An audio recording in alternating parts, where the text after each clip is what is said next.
Hi, hello, welcome to Vital Biology, and this is Padma, and today we are going to study about a concept in intermediate geology, that is diversity in the living world. So here this is the chapter 1. Actually ఈ year నుంచి ఏపీలో ఉన్న కొత్త text book based యాక్చువల్గా మనం చదువుకుంటున్నాము. ఇది మన intermediate first ఇయర్లో ఉన్న biology textbook part B జువాలజీలో ఫస్ట్ చాప్టర్ అండి ఇది. So here if you observe carefully, chapter name is diversity in the living world. So diversity in the living world అంటే ఫస్ట్ మొదటగా మనము అసలు ఆ టైటిల్ అర్థం చేసుకోవడానికి ప్రయత్నిద్దామండి. సో డైవర్సిటీ అనేటప్పటికి మనకి డిఫరెంట్ టైప్స్ లేదా వెరైటీస్ అనే మీనింగ్తో మనకి ఇక్కడ వస్తుంది. సో ఏంటి డిఫరెంట్ వెరైటీస్ లేదా కైండ్స్ అంటే లివింగ్ వరల్డ్ అంటే లివింగ్ ఆర్గానిజమ్స్లో ఉన్న వెరైటీస్ గురించి ఇక్కడ మాట్లాడుతున్నాం. అంటే మన చుట్టూరు కూడా మనం అబ్జర్వ్ చేస్తే like we don't have only a single variety of organism surrounding to us. అంతే కదండి, ఏదైనా ప్లేస్ మనం చూస్తే ఓన్లీ మనకి హ్యూమన్స్ ఒకరే కనపడుతున్నారా? లేదు, మనతో పాటుగా అదర్ లివింగ్ ఆర్గానిజమ్స్ అనేవి కూడా మనం చూస్తూ ఉంటాం. Like for example we can see cat, we can see dog, we can see cow, we can see buffaloes, pigs, like this varieties of living organisms అనేవి మన చుట్టూరు చూడొచ్చు. అంటే డైవర్సిటీ చూడాలి అంటే మనం ఏ ఫారెస్ట్కి వెళ్ళాల్సిన అవసరం లేదు. మన చుట్టూరు కూడా మనకి బయోడైవర్సిటీ అనేది మనం అబ్జర్వ్ చేయవచ్చు. అంటే యానిమల్స్ పాయింట్ ఆఫ్ వ్యూనే కాదు, even we can see a diversity in plant point of view కూడా. అంటే మన చుట్టూరు కూడా మనం అబ్జర్వ్ చేస్తే ఒక నీమ్ ట్రీ చూడొస్తాం, మ్యాంగో ట్రీ అనేది చూడొచ్చు, అలానే ఒక లెమన్ ట్రీ అనేది చూడొచ్చు. ఇలాగ మనకి వెరైటీస్ ఆఫ్ ప్లాంట్స్ అనేవి కూడా మనం అబ్జర్వ్ చేయవచ్చు. సో ఇక్కడ మనం అర్థం చేసుకోవాల్సింది ఏంటి అంటే, సో మనం ఏ ఏరియా అయినా తీసుకోవచ్చు. Whatever the area if will take, definitely we can see some varieties of organisms. అంటే ఇక్కడ మనకి డిఫరెన్స్ ఎక్కడ వస్తుంది? కొన్ని ఏరియాస్లోనేమో ఆ లివింగ్ ఆర్గానిజమ్స్ అనేవి మేబీ కొంచెం తక్కువ ఉండొచ్చు, కొన్ని ప్లేసెస్లో ఆ ఆర్గానిజమ్స్ యొక్క నెంబర్ అనేది బాగా ఎక్కువ ఉండొచ్చు. లేదా ఒక పర్టికులర్ ఏరియాలో ఆర్గానిజమ్స్లో వెరైటీస్, అంటే ఇక్కడ ఒక 10 వెరైటీల ఆర్గానిజమ్స్ అనేవి ఉన్నాయనుకోండి, ఇంకొక ప్లేస్లో 100 వెరైటీస్ ఆఫ్ ఆర్గానిజమ్స్ ఉండొచ్చు. అంటే బయోడైవర్సిటీని మనం ఇక్కడ 2 డిఫరెంట్ ఆస్పెక్ట్స్లో మనం చెప్తున్నాం. ఒకటి ఏంటి అంటే నెంబర్ వైజ్ చెప్తున్నాము, ఇంకోటి వచ్చేసేటప్పటికి అందులో ఉన్న వెరైటీస్ని బేస్ చేసుకొని చెప్తున్నాం. అంటే బయోడైవర్సిటీ అంటే both the difference in there number and as well as kinds of the organisms in that particular place. ఓకేనండి.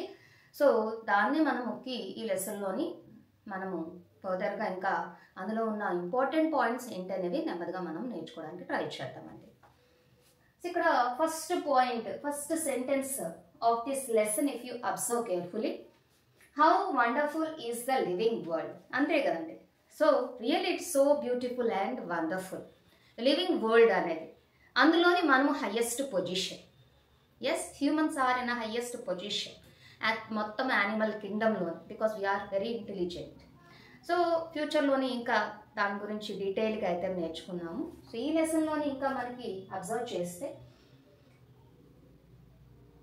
So diversity in the living world same అంటున్నారు చూడండి. Look around you, will you see a large variety of living organisms. అవి ఒక potted plant అవ్వచ్చు అండి, అంటే ఒక పాట్లో ఉన్న ఒక ప్లాంటే అవ్వచ్చు, లేకపోతే ఇన్సెక్ట్స్ అవ్వచ్చు, లేకపోతే బర్డ్స్ అవ్వచ్చు, లేదా మన పెట్ యానిమల్స్ అవ్వచ్చు. అంతే కదండి, మనము చాలామందికి అది ఒక అలవాటు, లేకపోతే వాళ్ళకి ఇష్టం ఏంటి, ఇంట్లోని ఒక కుక్కని పెంచుకోవడం కావచ్చు, ఒక పిల్లిని పెంచుకోవడం కావచ్చు, or otherwise some of the people even raise like birds also కదండి, లైక్ లవ్ బర్డ్స్ అని, ప్యారెట్ అని, ఇలాగ రకరకాల పెట్ యానిమల్స్ అనేవి ఈ మధ్యకాలంలో ప్రతి ఒక్కరు కూడా వాళ్ళ ఇంట్లో పెట్టుకోవడం అనేది చూస్తూ ఉంటాం. సో ఇలా ఒక పెట్ యానిమల్ కావచ్చు. ఈ విధంగా లివింగ్ ఆర్గానిజమ్స్ అంటే ఇవన్నీ వచ్చేస్తాయి. కాకపోతే ఇక్కడ మనం చూస్తే up to now only we said like మనకి కంటికి కనిపించేది, అంటే which we can see with our naked eye, వాటి గురించి మాత్రమే మాట్లాడాం. But living organisms includes those which we can not see with our naked eye. అంటే ఇక్కడ మనము మైక్రో ఆర్గానిజమ్స్ గురించి మాట్లాడుతున్నాం. So microorganisms like bacteria, virus, some of the protozoans, so ఇలాంటివన్నీ మన కంటికి కనిపించవు. అంత మాత్రం చేత మనం లివింగ్ ఆర్గానిజమ్స్లో వాటిని మనం ఇంక్లూడ్ చేయమా అంటే ఖచ్చితంగా వాటిని కూడా మనము ఇంక్లూడ్ చేయాల్సిందే. సో ఇలాగా మనకి రిచ్ డైవర్సిటీ అనేది మనం మన చుట్టూరు కూడా మనం అబ్జర్వ్ చేయవచ్చు. ఇక్కడ ఇప్పటి వరకు కూడా మనము లివింగ్ ఆర్గానిజమ్స్ అంటే లైక్ ఏమని చెప్పామండి, వైడ్ రేంజ్ ఆఫ్ ఆర్గానిజమ్స్ అని చెప్పాం. బోత్ నెంబర్ వైజ్ అదేవిధంగా వెరైటీ వైజ్ ఆల్సో, అంటే కైండ్స్, డిఫరెంట్ కైండ్స్ అంటే ఎన్ని ఉన్నాయి, నెంబర్ వైజ్ మాట్లాడుతున్నాము, ఎన్ని రకాలు ఉన్నాయి, ఎన్ని యానిమల్ వెరైటీస్ రకాలు, ప్లాంట్ రకాలు, ఇలాగా ఎన్ని ఉన్నాయి, 100 ఉన్నాయా 1000 ఉన్నాయా అంటే రెండు యాంగిల్స్లోనే మనం మాట్లాడుతున్నాం. నెంబర్ వైజ్ మాట్లాడుతున్నాం, అలానే డిఫరెంట్ కైండ్స్ గురించి కూడా మాట్లాడుతున్నాం. So together we can consider that as a diversity. అలానే ఎస్ ఇప్పుడే మనం చెప్పుకున్నాం వీటిలో మనకి ప్లాంట్స్ వచ్చేస్తాయి, even we also study animals and even the microbes. Okay, suppose it will take a small area and a large area. So here what they are saying is, yes, majority of the cases, not like in all cases, majority of the cases, in small area we can see low biodiversity, and in a large area when we will increase the area, even the diversity also increases. So this is also one of the point which they have mentioned in our textbook. అంటే చిన్న area మనం తీసుకున్నట్లయితే అక్కడ ఉన్న diversity అంటే living organisms తక్కువగా ఉంటూ ఉంటాయి. అదే మనం ఒక లార్జ్ ఏరియా తీసుకున్నాం అనుకోండి, అక్కడ మనకి ఈ ఆర్గానిజమ్స్ అనేవి ఎక్కువ ఉంటాయి. అంటే ఇది 100% ఖచ్చితంగా ఎలాగే జరుగుతుంది అని లేదు. సో ఖచ్చితంగా మనకి కొన్ని ఏరియాస్ అనేవి లైక్ బయోడైవర్సిటీ రిచ్ రీజియన్స్ అనేవి ఉంటూ ఉంటాయి. సో అవి చూస్తే even though the area wise they are very small, but diversity wise they are very rich. So వాటి గురించి కాకుండా ఇన్ జనరలైజ్గా మనం మాట్లాడినట్టయితే మెజారిటీ ఆఫ్ ద కేసెస్లో చిన్న ఏరియా మనం తీసుకుంటే అక్కడ డైవర్సిటీ కూడా కొంచెం తక్కువగా ఉంటుంది. If it is more area if you will take, yes definitely there the biodiversity అంటే లివింగ్ ఆర్గానిజమ్స్ అనేవి నెంబర్ వైజ్ కావచ్చు, కైండ్స్ అంటే రకాలు బట్టి కూడా మనకి ఎక్కువగా మనం అక్కడ చూడొచ్చు. ఓకేనండి, మరి is it anyone like counted these living organisms, మన వరల్డ్ వైడ్ ఉన్న లివింగ్ ఆర్గానిజమ్స్ ఎవరైనా అసలు లైక్ లెక్క పెట్టారా? Yes, scientist, especially the scientists who will actually go with such type of the study of number and kinds of organisms, వాళ్ళని జనరల్గా మనము టాక్సానమిస్ట్ అని చెప్తూ ఉంటామండి.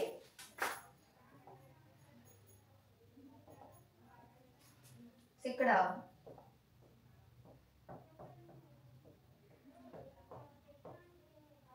ఓకేనండి, ఇప్పుడు ఒక్కసారి అబ్జర్వ్ చేస్తే ఏమంటున్నాం మనం, person who actually so here these are the persons or the scientists who actually like deals with the study of this diversity. అంటే వాళ్ళు ఏం చేస్తూ ఉంటారు, వరల్డ్ వైడ్లో ఉన్న మొత్తం లివింగ్ ఆర్గానిజమ్స్ని మనము చెప్పిన నెంబర్ వైజ్ కావచ్చు, కైండ్స్ వైజ్ కావచ్చు, వాటిని లెక్క పెట్టడం అనేది చేస్తారు. They like try to give the number of that diversity and as well as the kinds of that diversity. Okay, so such persons are actually considered as like taxonomist, okay, because the branch of science which deals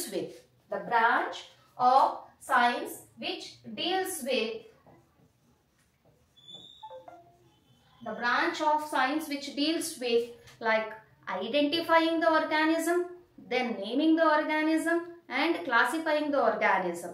So that branch is actually called as taxonomy.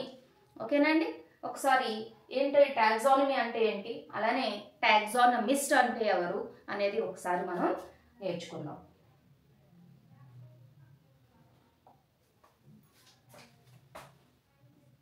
So here we said taxonomy. Okay, taxonomy. So అంటే taxonomy అంటే ఏం చెప్తున్నామంటే ఇక్కడ this is the branch of biology. So this is the branch of biology, and what this branch exactly will do? So this branch will deals with this branch deals with one identification of an organism. అంటే suppose ఇప్పుడు మనము already సైంటిస్టులు మన text బుక్లో ఉన్న information ప్రకారం already our taxonomists like scientists they have already counted the number of living organisms on the earth. So that is about 1.7 to 1.8 millions. 1.7 to 1.8 millions. చూడండి ఎంత వాస్ట్ నెంబర్ అనేది. అంటే ఇక్కడతో అది కంప్లీట్ అయిపోయిందా అంటే అంతకు మించి మనకు లివింగ్ ఆర్గానిజమ్స్ లేవా అంటే అది అలా అనుకోవడం తప్పు. ఇప్పటి వరకు ఐడెంటిఫై చేసినవి మాత్రమే మనం చెప్తున్నాం. ఇప్పటి వరకు up to now the taxonomists what they have identified that number is 1.7 to 1.8 millions. Means still there is a chance, still yet to be discovered, yet to be identified.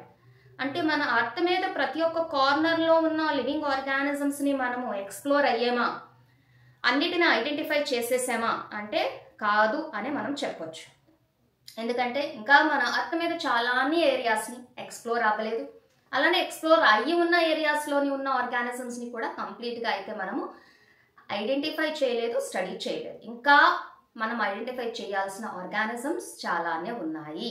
So that is what here they are saying. ఓకేనండి. మరి identify చేయాలి మనము అంటే ఖచ్చితంగా దానికంటూ ఒక బయాలజీలో ఒక branch అనేది ఖచ్చితంగా అవసరం. ఈ టాక్సానమీ అనేది అదే చేస్తుందండి. టాక్సానమీ అనే బ్రాంచ్ ఏం చేస్తుంది, ఫస్ట్ ఆర్గానిజమ్స్ని ఐడెంటిఫై చేస్తారు. అంటే ఐడెంటిఫై చేయడం అంటే ఏంటండి, లైక్ ఇది కొత్త ఆర్గానిజమా అంటే whether the organism is old one which already counted in that 1.7 to 1.8 millions, or otherwise it's completely new. So how we will know about that? So for that we have to depend on the characteristic features of the organisms. అంటే ఏదైనా సరే organism కొత్తదా లేకపోతే already మన దగ్గర ఉన్న list of ఆర్గానిజమ్స్లోని ఉన్న ఆర్గానిజమేనా. చూడండి ఇక్కడ ఏమంటున్నాను, సపోజ్ నేను ఒక ఏరియాకి వెళ్ళి అక్కడ ఉన్న ఆర్గానిజమ్స్ అనేవి కొత్తది ఏదైనా కనిపెడదామని వెళ్ళాను. సో ఏదో ఒక ఆర్గానిజం తీసుకున్నాను. మరి తీసుకునేది కొత్తదా లేకపోతే ఆల్రెడీ ముందుగా సైంటిస్టులు దాన్ని ఐడెంటిఫై చేసి ఉన్నారా అని మనకు ఎలా తెలుస్తుంది అంటే like based on the characters. ఓకేనండి, ఏం చెప్తున్నాము, బేస్డ్ ఆన్ ది క్యారెక్టర్స్. ఓకేనండి, క్యారెక్టర్స్ అంటే మనం ఇక్కడ అన్ని తీసుకుంటామండి. క్యారెక్టర్స్ అంటే మొత్తం అన్ని తీసుకుంటాం. సో క్యారెక్టర్స్ అంటే లైక్ ఎక్స్టర్నల్ క్యారెక్టర్స్ తీసుకుంటామండి. Characters in the sense we have to take both external characters and as well as internal characters. ఓకేనండి, క్యారెక్టర్స్ ని మనం తీసుకుంటాం. అంటే ఆర్గానిజం యొక్క సైజ్ కావచ్చు, ఆర్గానిజం యొక్క షేప్ కావచ్చు, organism colour, like this characters which we can see external, or the characters which are there internally inside the organism. Ante whether the organism is showing any tissues లేదా organs ఉన్నాయా లేకపోతే organ systems ఉన్నాయా, ఇలాగా organism యొక్క internal స్ట్రక్చర్ని కూడా study చేస్తాం. అంటే external structures, internal structures వీటిని బేస్ చేసుకుని ఆల్రెడీ ఉన్న ఆర్గానిజమ్స్తో వీటిని మనం ఏం చేయాలండి, కంపేర్ చేయాలి. చూడండి జాగ్రత్తగా, క్యారెక్టర్స్ ని మనం ఫస్ట్ ఏం చేస్తున్నాము, first we are trying to learn the characters. Okay, trying to observe the characters. We are trying to observe the characters. Observe చేసిన తర్వాత ఏం చేస్తారండి, దే ఆర్ కంపేరింగ్ ఈ క్యారెక్టర్స్ ని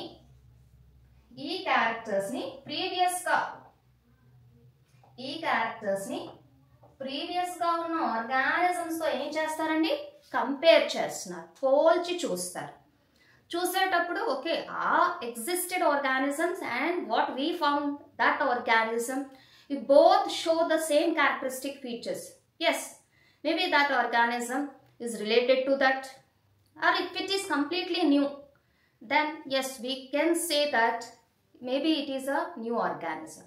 చూసారండి, ఉన్న ఆర్గానిజమ్స్తోని అది కంపేర్ అయితే, ఓకే, వెన్ వీఆర్ కంపేరింగ్ దాంతో అది సిమిలారిటీని ఎగ్జిబిట్ చేస్తే ఉన్న ఆర్గానిజమ్స్ లిస్ట్లో పెట్టడానికి ట్రై చేస్తాం. లేదు కంప్లీట్గా డిఫరెంట్గా ఉంది, it is not showing any similar characters with the existing organisms, అంటే ఎగ్జిస్ట్ అయ్యి ఉన్న ఆర్గానిజమ్స్తో సిమిలారిటీస్ని అది చూపించట్లేదు. మరి ఏం చూపిస్తుంది? డిఫరెంట్ క్యారెక్టర్స్ని చూపిస్తుంది. ఓకేనా అండి? అంటే మనం ఇక్కడ యూస్ చేసినవి చూసారా, సిమిలారిటీస్ అండ్ డిస్సిమిలారిటీస్, సిమిలారిటీస్ డిస్సిమిలారిటీస్ కంపేర్ చేస్తున్నాం. వేటితో? ఆల్రెడీ మన దగ్గర ఉన్న మనకి తెలిసిన నోన్ ఆర్గానిజమ్స్తో మనం కంపేర్ చేస్తున్నాం. కంపేర్ చేసేటప్పుడు whether they are similar or dissimilar. Similar అయితే maybe the same, if it is dissimilar yes chances are there that it can be a new organism. ఓకేనండి? So this is how they will identify the new organism. ఓకేనండి? See, so this is the first step in taxonomy. So what they will do? They are doing they are identifying the organism. Okay, they are identifying the organism. And the second is naming. This is what we'll say as nomenclature. Okay nandi, emantunnamo nomenclature ani antunnamo. Nomenclature. Okay, nomenclature లేదా naming. అంటే ఇప్పుడు మనం కొత్తదే కనిపెట్టాము అనుకుందాం, ఎందుకు? ఉన్న ఆర్గానిజమ్స్తో అది కంప్లీట్గా డిఫరెంట్గా ఉంది, డిస్సిమిలర్ క్యారెక్టర్స్ ఉన్నాయి, అందుకని మనం దాన్ని లైక్ సపోజ్ ఒక న్యూ ఆర్గానిజం కింద కనిపెట్టాం. దెన్ దానికంటూ ఒక నేమ్ అనేది ప్రొవైడ్ చేయాలి. ఎందుకు నేమ్ ప్రొవైడ్ చేయాలి? Yes, we also know that ఒక సపోజ్ హ్యూమన్స్నే మనం చూద్దాం అనుకుందాం. Suppose a newborn baby తీసుకుంటే like within a 1 week కావచ్చు, 21 days కావచ్చు, we will provide one name so that he can be or she can be identified by their name. అంటే ఒక ఐడెంటిటీ అనేది ప్రొవైడ్ చేయడం కోసం. ఈవెన్ లివింగ్ ఆర్గానిజమ్స్కి కూడా same identity అనేది అవసరం. But here a small problem, this is not a small problem, actually it's a very big problem అనే చెప్పవచ్చు. ఏంటి అంటే, ఇప్పుడు ఒక డాగ్ని తీసుకుందామండి. మనకి ఇక్కడ తెలుగులోని like we'll actually call the dog as కుక్క. అదే హిందీలో తీసుకున్నాం అనుకోండి, హిందీలోని మనము కుత్త అని చెప్తాం. అదే ఒక కన్నడ భాషలో తీసుకుంటే నాయి అని చెప్తాం. అంటే with in our country itself, from one place to another place, when one organism have these different names, world wide మరి ఆ ఒక్క ఆర్గానిజంకి ఎన్ని లోకల్ నేమ్స్ ఉండొచ్చో మనం ఐడెంటిఫై చేయొచ్చు. ఇప్పుడు మనము వేరే అదర్ కంట్రీకి వెళ్ళినప్పుడు వాళ్ళు ఆ లోకల్ నేమ్తో ఆ యానిమల్ని పిలిస్తే, is it we're able to understand that which organism they are talking about? ఏ ఆర్గానిజం గురించి మాట్లాడుతున్నారో తెలియదు. మరి అలానా ప్రాబ్లమ్స్, కన్ఫ్యూజన్ మనకి లేకుండా ఉండాలి అంటే, yes definitely there is a need of one specific name which can be like used and identified by the all over the world. అంటే మనం ఏ ప్లేస్కి వెళ్ళినా, ఏ కంట్రీకి వెళ్ళినా మనకి ఇంకా ఆ నేమ్ పట్టుకున్నాము అంటే, లేదా నేమ్ అనేది మనకు చెప్పారు అంటే, okay they are talking about this organism అని మనకు తెలుస్తుంది. కన్ఫ్యూజన్ అనేది ఉండదు. So to avoid that confusion by these local names, they have like organized a set of rules to give a specific name to the any of the organism. ఏ ఆర్గానిజంకైనా ఒక specific name అనేది provide చేయడానికంటూ ఒక organization లేదా ఒక set of rules అనేవి provide చేశారండి. సో ఈ మొత్తం నేమింగ్ సిస్టమ్ని జనరల్గా మనం ఏమని కన్సిడర్ చేస్తాము అంటే, so that naming system is actually considered as నామన్క్లేచర్, nothing but naming. ఓకేనండి, నేమింగ్. ఈ నేమింగ్లో మనం అబ్జర్వ్ చేస్తే the famous and accepted and the following, now what naming system which we are following, so that is binomial nomenclature. Okay nandi, binomial nomenclature. చూడండి, binomial nomenclature. So పేర్లో మనకు తెలుస్తుంది binomial nomenclature. nomenclature అంటే ఒక naming system. ఈ naming సిస్టంలో ఆ నేమ్లో ఎన్ని వర్డ్స్ ఉన్నాయనేది మనకి సజెస్ట్ చేసింది అంటే, by means here 2. So that scientific name includes 2 words. That scientific name includes 2 words. అంటే మనము పెట్టే ఆ సైంటిఫిక్ నేమ్లో which is like accepted by world wide, ఆ పర్టికులర్ నేమ్లోని ఎన్ని వర్డ్స్ ఉండాలండి? 2 words. అందుకని ఆ సిస్టమ్ని ఏమని చెప్పారు అంటే బైనామియల్ నామన్క్లేచర్. సో దీన్ని మనకి ఇంట్రడ్యూస్ చేసింది ఎవరు అంటే కార్లస్ లిన్నేయస్ అండి. ఎవరు ఇంట్రడ్యూస్ చేశారు అంటే కార్లస్ లిన్నేయస్ అనే సైంటిస్ట్ మనకి దీన్ని మొట్టమొదటిగా ఇంట్రడ్యూస్ చేశారు. లిన్నేయస్, కార్లస్ లిన్నేయస్ అండి. సో ఈయన ఇంట్రడ్యూస్ చేసిన నేమింగ్ సిస్టమే బైనామియల్ నామన్క్లేచర్. సో బైనామియల్ అన్నామంటే ఆ నేమ్లో ఎన్ని వర్డ్స్ ఉండాలండి? 2 words అనేవి ఉండాలి. ఓకే, సో 2 wordsలోని first word actually denotes generic name or genus name అని చెప్తామండి. whereas the second word actually indicates species name or otherwise we'll say specific name. అంటే 2 wordsలోని ఫస్ట్ వర్డ్ జీనస్ ఇండికేట్ చేస్తే second word అనేది స్పీషీస్ని indicate చేస్తుంది. Genus అంటే ఏంటి, అసలు స్పీషీస్ అంటే ఏంటి అనేది మనము ఫర్దర్ ఇదే చాప్టర్లో ఫర్దర్ నెక్స్ట్ క్లాస్ మనం చదివేటప్పుడు ఇలా అండర్స్టాండ్ ఇట్. ఓకేనండి. సో 2 wordsలోని first word generic name, second word species name అని మనం ఇక్కడ చెప్పుకోండి. లైక్ చూడండి, మనకి కూడా జనరల్గా నేమ్లోని సర్ నేమ్ ఉంటుంది, మన నేమ్ ఉంటుంది. అలానే you can imagine even in the case of but కాకపోతే కొంచెం డిఫరెన్స్ అయితే మనం చూస్తాము for understanding purpose. Yes, I will compare it, అంతేనండి. ఓకే, ఇక్కడ వచ్చేసేటప్పటికి ఫస్ట్ వర్డ్ అనేది మనము జీనస్ నేమ్ అంటున్నాము, సెకండ్ వర్డ్ వచ్చేసేటప్పటికి స్పీషీస్ నేమ్ అని చెప్తున్నాము. ఓకే, ఇక్కడ మనకి ఒక ఎగ్జాంపుల్ కానీ అబ్జర్వ్ చేస్తే చూడండి, మనకి టెక్స్ట్ బుక్లో దీని గురించి ఒక ఎగ్జాంపుల్ అనేది ప్రొవైడ్ చేస్తారు. సో ఈ ఎగ్జాంపుల్లో మనం అబ్జర్వ్ చేయండి. In this example, yes, here they have mentioned one of the plant name. Here they have mentioned that is Mangifera indica. చూడండి ఇక్కడ Mangifera indica. So this Mangifera indica actually, see ఇక్కడ observe చేయండి జాగ్రత్తగా. So this is the scientific name of mango tree. Okay, scientific name of mango. Scientific name of mango. So ఏమన్నారండి? The scientific name of mango is, that is a Mangifera indica. So here if you observe, so here the first one is, the first word is genus name, that is Mangifera, and whereas the indica is a species name or a specific name అని చెప్పారండి. Okay, Mangifera ఇండికాలో Mangifera అనేది genus name అయితే indica అనేది species name. So ఇక్కడ 2 words, first word is the genus name, second word is the species name. ఓకేనండి. ఇక్కడ so previous ఇన్ఫర్మేషన్లో కూడా మనము అబ్జర్వ్ చేస్తే ఇన్ ద ప్రీవియస్ ఇన్ఫర్మేషన్ ఇలాగా మనకి బైనామియల్ నామన్క్లేచర్లో మనకి ఇచ్చింది ఎవరు, ప్రొవైడ్ చేసింది ఎవరు అంటే that person is the scientist name is Carlos Linnaeus. Carolus Linnaeus binomial నామన్క్లేచర్ introduce చేసింది కార్లస్ లిన్నేయస్. అందులో ఒక ఎగ్జాంపుల్ అంటే చదువుతున్నాము Mangifera indica. So Mangifera genus name, indica అనేది స్పీషీస్ నేమ్. ఓకే, ఇక్కడ మనం ఇంకొక రూల్ కూడా ఇక్కడ జాగ్రత్తగా అబ్జర్వ్ చేస్తే ఎం అనేది ఇక్కడ క్యాపిటల్ లెటర్ లో ఉందండి. అంటే ఫస్ట్ వర్డ్ లో in the first word first letter, first word లో ఫస్ట్ లెటర్ అంటే ఫస్ట్ వర్డ్ అంటే ఇక్కడ జీనస్ నేమ్. ఇక్కడ ఎగ్జాంపుల్ లో జీనస్ నేమ్ ఏంటండి? మ్యాంజిఫెరా. సో ఈ మ్యాంజిఫెరాలో ఫస్ట్ లెటర్ ఏంటి? ఎం. సో ఎం అనేది ఎలా రాయాలి? క్యాపిటల్ లెటర్స్ లో మెన్షన్ చేయాలి. Okay, it should be written in capital letter. Whereas the second word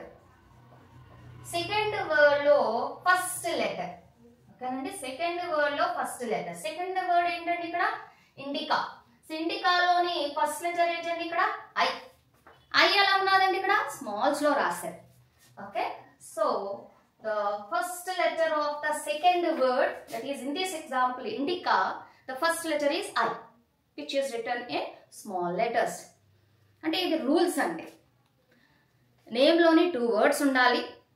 first word genus name, second word species name. Next first వర్డ్లో first letter అనేది capital లెటర్లో ఉండాలి, సెకండ్ వర్డ్లో ఫస్ట్ లెటర్ స్మాల్ లెటర్స్లో రాయాలి.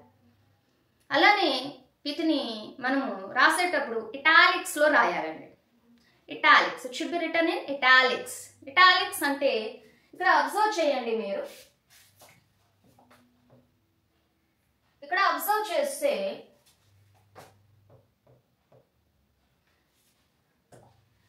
Mangifera indica. So remaining అన్ని letters తోని అన్ని వర్డ్స్ తో కంపేర్ చేస్తే ఇది మనకి కొంచెం స్లాంట్ గా ఉంటాయి లెటర్స్.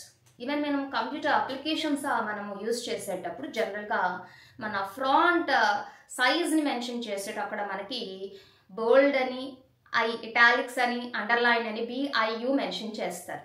అంటే ఐ అని మనం ఎప్పుడైనా దాన్ని మనం సెలెక్ట్ చేస్తే మన ఫ్రాంట్ అనేది ఎందులో కన్వర్ట్ అవుతుందండి? ఇటాలిక్స్లోకి. ఇటాలిక్స్ అంటే నథింగ్ బట్ లెటర్స్ అనేవి స్ట్రైట్గా ఉండవు. లెటర్స్ ఎలా ఉంటాయండి? స్లాంట్గా ఉంటాయి. ఓకే, సో దేనికోసం ఇలా ఇటాలిక్స్లో రాయాలి, ఎందుకు ఈ రూల్ పెట్టారు అంటే, లైక్ మొత్తం ఇప్పుడు మన పారాగ్రాఫ్లో ఎక్కడైనా అలాంటి ఇటాలిక్ వర్డ్ మనము ఇటాలిక్ వర్డ్స్ని చూసాము అంటే ఖచ్చితంగా మనకి ఒక వెంటనే దాని మీదకి మన ఫోకస్ అనేది వెళ్తుందండి. అది ఒక లైక్ ఒక స్పెషల్ లైక్ క్యారెక్టర్ని రిప్రజెంట్ చేస్తుంది. That is I am one of a scientific name అని ఇక్కడ. ఓకేనండి, క్లియర్గా మనకి తెలియడం కోసం దాన్ని హైలైట్ చేస్తున్నాం ఇన్ ఇట్స్ ఫ్రంట్ లైక్ టైప్లో, అంటే ఇటాలిక్స్లో మనకు ఉండడం వలన ఓకే అది ఒక మనకి సైంటిఫిక్ నేమ్ అనేది తెలుస్తుందండి. Okay, so this is another rule. Okay, binomial నామన్క్లేచర్లో నేమ్లో 2 వర్డ్స్ ఉండాలి. ఒకటి first word genus name, second word species name. First వర్డ్లో ఫస్ట్ లెటర్ క్యాపిటల్లో ఉండాలి, సెకండ్ వర్డ్లో ఫస్ట్ లెటర్ స్మాల్స్లో ఉండాలి. సైంటిఫిక్ నేమ్ని ఎప్పుడు కూడా ఇటాలిక్స్లో రాయాలి. అండ్ సైంటిఫిక్ నేమ్ ఎప్పుడైనా సరే if it is a hand written అంటే మనం చేతితో రాస్తున్నాము అనేటప్పుడు రెండింటిని సపరేట్గా మనం ఏం చేయాలండి? అండర్లైన్ చేయాలి. అంటే ఫర్ ఎగ్జాంపుల్ ఇక్కడ మ్యాంజిఫెరా, 1 minute.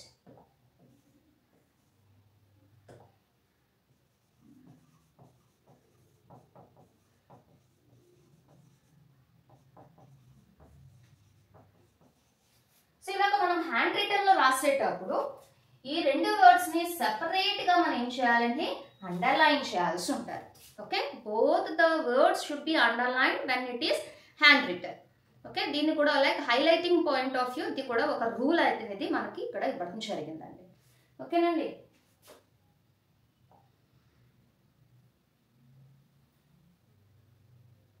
సో ఇక్కడ మనకి అదే ఇక్కడ మనకి చెప్తున్నారు చూడండి. So biological names are generally in Latin. So ఇవి ఖచ్చితంగా ఈ వర్డ్స్ అనేవి లాటినైజ్డ్ లెటర్ వర్డ్స్ అయి ఉండాలండి. ఓకేనా, అంటే లాటిన్ భాషకు చెందినవి అయి ఉండాలి. ఇది కూడా ఒక రూల్. మన సైంటిఫిక్ నేమ్ అనేది ఇట్ షుడ్ బి లాటినైజ్డ్. లాటిన్ భాషల్లో ఖచ్చితంగా ఆ నేమ్ అనేది మనము డిస్క్రైబ్ చేయాల్సి ఉంటుంది. ఓకే, సో అది కూడా ఒక rule.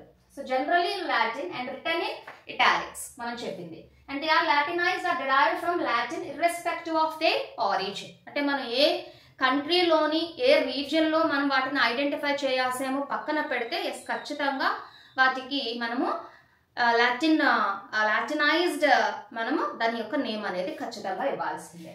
And the first word in biological name represents the genus while the second component denotes the specific epithet. అంటే స్పీషీస్ నేమ్ అనేది సెకండ్ వర్డ్ ఉండాలి. Both the words in a biological name when hand written are separately underlined. ఓకేనంటే లేదా print చేసామనుకోండి ఎలా ఇవ్వాలి? Italics. So that మనకి ఈజీగా వాటిని చూడగానే మనము ఆ సైంటిఫిక్ నేమ్ని ఐడెంటిఫై చేయవచ్చు. ప్రింట్ చేస్తే ఇటాలిక్స్లో ప్రింట్ చేయాలి. మనం హ్యాండ్ రిటర్న్లో మనం రాసేటప్పుడు అయితే దాన్ని మనం ఏం చేస్తున్నాము? అండర్లైన్ చేస్తున్నాం. ఓకేనండి, ఈ విధంగా మనం వాటిని హైలైట్ చేస్తున్నాం. Next the first word denoting the genus. The first word denoting the genus starts with a capital letter while the specific epithet starts with a small letter, and it can be illustrated with the example of Mangifera indica. అంటే ఎస్ ఇప్పుడు వరకు మనం చెప్పినట్టు first word genus first letter క్యాపిటల్లో ఉండాలి, second word species first letter స్మాల్స్లో ఉండాలి. ఎగ్జాంపుల్ మ్యాంజిఫెరా ఇండికాతో ఇప్పుడు వరకు మనం చూసామండి. ఓకే, ఇక్కడ సపోజ్ ఇప్పుడు మనకి ఇక్కడ ఒక ఎగ్జాంపుల్ చెప్తున్నారండి. ఒక ఎగ్జాంపుల్లో ఇంకొక సపోజ్ అంటే ఒక సైంటిస్ట్ ఒక ఆర్గానిజంని ఐడెంటిఫై చేశారు, దానికి ఒక నేమ్ ఇచ్చారు. ఓకే, ఒక పర్సన్ దానిని ఐడెంటిఫై చేసి దానికి ఒక నేమ్ ఇచ్చారు. ఇప్పుడు ఇది తీసుకున్న ఎగ్జాంపుల్లోని మ్యాంజిఫెరా ఇండికా అనే నేమ్ ఎవరు ప్రొవైడ్ చేశారు ఆ మ్యాంగోకి అంటే, మ్యాంగో ట్రీకి అంటే మళ్ళా సేమ్ టాక్సానమిస్ట్ అండి, కార్లస్ లిన్నేయస్ అనుకుంటే ఒకవేళ ఈ లిన్నేయస్. ఓకే, సో ఎవరైతే సైంటిస్ట్ నేమ్ ఉంటారో సైంటిస్ట్ నేమ్ని మనం ఏం చేస్తామంటే స్పీషీస్ నేమ్ రాసిన తరువాత మనం ఆయన యొక్క షార్ట్ ఫామ్ని ఆ చివర రాస్తామండి. అంటే Linnaeus, LINNAUS, Linnaeus short form LINN అంటే ఇక్కడ లిన్నేయస్ సైంటిస్ట్ నేమ్ అండి. దాన్ని ఎక్కడ రాస్తున్నాము? ఇండికా స్పీషీస్ నేమ్ పక్కనే మనం ఈ లిన్నేయస్ అనే నేమ్ని కూడా మనం ఇక్కడ ప్రొవైడ్ చేస్తున్నాం. ఓకేనండి, సో మ్యాంజిఫెరా ఇండికా లిన్నేయస్. ఓకేనండి, ఇక్కడ అబ్జర్వ్ చేయండి చాలా జాగ్రత్తగా. మ్యాంజిఫెరా ఇండికా లిన్నేయస్, LINN అంటే లిన్నేయస్. సో ఇలా సపోజ్ ఏ ఇయర్లోని దాన్ని మనము ఆ పర్సన్ ఐడెంటిఫై చేశారో కూడా మనము ఈ లిన్నేయస్ పక్కన ఇయర్ ఆఫ్ డిస్కవరీ అనేది కూడా మనం మెన్షన్ చేసుకోవచ్చండి. ఓకేనండి, ఇక్కడైతే మనకు మెన్షన్ చేయలేదు, బట్ ఎస్ ఇక్కడ వరకు అయితే ఇదండి. మ్యాంజిఫెరా ఇండికా లిన్ అంటే డిస్కవర్ చేసిన సైంటిస్ట్ నేమ్ అనేది సైంటిఫిక్ నేమ్ యొక్క చివరన షార్ట్ ఫామ్తో రిప్రజెంట్ చేస్తున్నారు. సో దట్ ఆ సైంటిఫిక్ నేమ్ చదివినప్పుడల్లా ప్రతిసారి కూడా పర్సన్ ఎవరైతే దాన్ని డిస్కవర్ చేశారో ఆయన్ని కూడా మనము ఆ పర్సన్ నేమ్ కూడా తెలుసుకోవచ్చు. ఓకేనండి, ఇది మనకి సెకండ్ వన్. అంటే ఇప్పటి వరకు మనం చదివింది నేమింగ్. ఓకేనండి, టాక్సానమీ